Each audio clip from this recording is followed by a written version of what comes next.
நீலகிரி மாவட்டம் கீழ்கோத்தகிரி அருகே உள்ள ஒன்னட்டி பகுதியில் தனியார் தேயிலை தோட்டத்தில் கிணறு தோண்டும் பணியின் போது மண் சரிந்து 2 பேர் உயிரிழந்தனர். கடந்த 3 மாதங்களாக கிணறு தோண்டும் பணி நடைபெற்று வரும் நிலையில் இன்று 8 பேர் பணியில் ஈடுபட்டிருந்தபோது சுற்றுவட்ட மண் திட்டு சரிந்து விழுந்துள்ளது. இதில் பன்னீர்செல்வம், சதீஷ்குமார் இடிபாடுகளில் சிக்கி உயிரிழந்தனர்.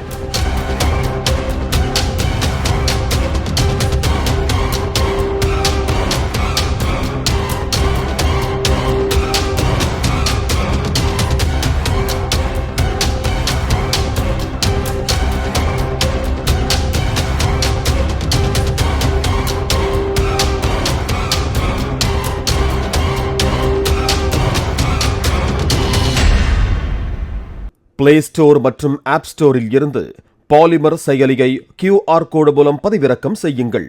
செய்திகளை உடனுக்குடன் பெறுங்கள்.